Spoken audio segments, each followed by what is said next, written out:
جی हाँ बिल्कुल, स्किन काफ़ी ज़्यादा उतरता है, सूजन काफ़ी ज़्यादा होती है और साथ साथ में रेडनेस काफ़ी ज़्यादा होती है क्योंकि इसका एप्लीकेशन आप लोग सही तरह नहीं करते। अगर आप इसे सही तरह अप्लाई करें तो आप यकीन जाने आप लोगों को कोई कॉम्प्लिकेशन होएगा।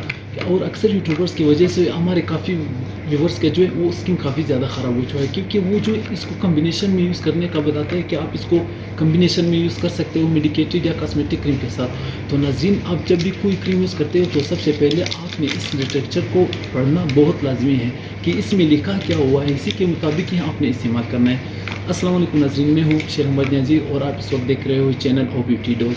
नाज़रीन, आज हम लोग बात कर रहे हैं हाइड्रोक्विन 2% के बारे में, हाइड्रोक्विन 4% के बारे में और हाइड्रोक्विन प्लस के बारे में। ये किस पर्पज़ के लिए यूज़ होता है, इसका क्या फंक्शन है, क्या साइड इफ़ेक्ट्स है, क्या बेनिफिट्स है और क्या एप्लीकेशन है, इन सब के बारे में हम लोग इसी वीडियो में इंशाल्लाह बताएंगे। तो वीडियो देखने से पहले जिन व्यूअर्स ने हमारे चैनल को सब्सक्राइब नहीं किया है प्लीज़ काइंडली उनसे रिक्वेस्ट की जाती है कि हमारे चैनल को सब्सक्राइब कीजिए ताकि हमारे नए आने वाले वीडियोज़ की नोटिफिकेशन आप लोगों को बआसानी मिल सके।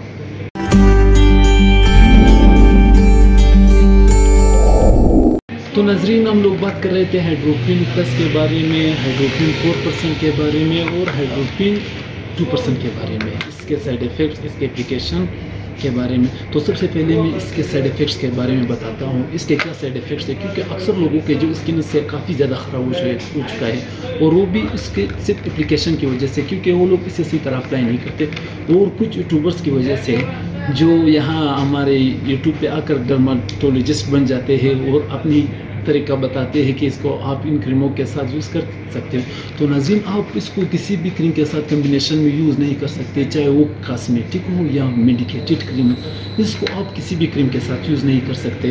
तो इसका साइड इफ़ेक्ट्स क्या है, जब आप इसको एप्लीकेशन में यूज़ करते हो तो काफ़ी ज़्यादा साइड इफ़ेक्ट होते हैं और जब आप इसको ओवरडोज लेते हो, मतलब काफ़ी ज़्यादा मिकदार में लेते हो, तो भी काफ़ी ज़्यादा साइड इफ़ेक्ट्स होता है, स्किन उतरता है, रेडनेस होता है और एलर्जी काफ़ी ज़्यादा होता है। और तीसरा, जब आप इसको डे में यूज़ करते हो, मतलब दिन में, तब भी आप लोगों को काफ़ी ज़्यादा रिएक्शन होता है। तो इसको यूज़ करने का तरीका क्या है, इसको आपने किस तरह यूज़ करना है। नाज़रीन, आपने सबसे पहले क्या करना है, नाइट को सोने से पहले आपने फेस वॉश करना है, हैंड वॉश करने है, दिन आपने एक मिरर के सामने खड़े होना है और बहुत ही कम मिकदार में आपने इस क्रीम को उठाना है और उस एरियाज़ पर लगाने हैं जहाँ पर दाग और जाइया हो और बहुत ही कम मिकदार में हल्का फुल्का लगाना है, आपने रगड़ना नहीं है। जब आप इसको रगड़ते हो तो काफ़ी ज़्यादा रिएक्शन होता है, मतलब स्किन उतरने लगता है, रेडनेस होता है, स्किन काफ़ी ख़राब होता है और इसी के बाद आप पछताते हो कि काश हम इस क्रीम को यूज़ नहीं करते।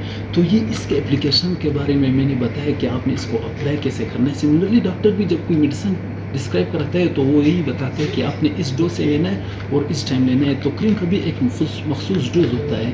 तो हम नाज़रीन, ये इसका एप्लीकेशन तो इंशाल्लाह ये आपने तकरीबन 1 से 2 मंथ तक यूज़ करना है, फिर आपको खुद पता चल जाएगा कि इसके से रिज़ल्ट कैसा था, मेरे स्किन में दाग धब्बे ख़त्म हुए, ज़्यादा हुए, सब कुछ ये आपको पता चल जाएगा। मगर ये शर्त है कि आपने इसको अप्लाई सही तरह करना है। तो आई होप आप लोगों को वीडियो ज़रूर पसंद आई होगी।